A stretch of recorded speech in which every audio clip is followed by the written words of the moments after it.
work ethic that is the Midwest. We have to outwork you. You went to Yale. I went to Central Michigan University. So I gotta outwork you. You can't imagine what it was like in Detroit in 1982.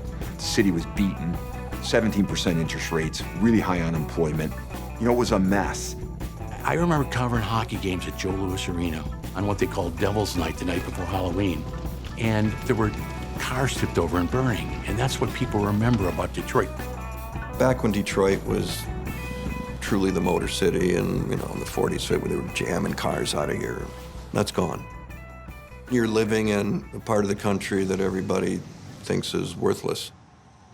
And the Red Wings have always been a salve for the city of Detroit. The Red Wings won the Stanley Cup 4 times within a 6-year span with what has been called the greatest team of all time.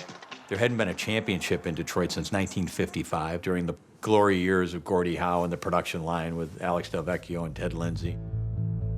Things really started to slide in the 70s and slid even further in the 80s. When I got traded here in '71, things were out of whack pretty good. The Red Wings were buried so far down they couldn't see the top. And it was demoralizing for Wings fans, and you can't blame them. There were no fans. There was no excitement. They were always referred to as the Dead Wings. And I'm sure there was thoughts in this town, like, what's going to turn this thing around?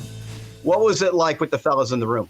You know what? We had an unbelievable locker room. And I know, we obviously had, we had different personalities. We had different nationalities, but the one thing that we all shared was, our love for the game of hockey, passion for the game of hockey, and obviously being proud Detroit Red Wings. And really, that's how we came together. And, the amazing thing, when you look at the team that we had and the players that we had, guys going into the Hall of Fame, and there was really no ego in that dressing room and on the ice. Whoever scored, guys were happy for them. Whoever was getting the ice time or the power play or the penalty kill, it didn't matter. Guys were truly happy for one another, and that's, that was something that made us so successful in going back-to-back in 1997, winning the Cup, and then again in 1998.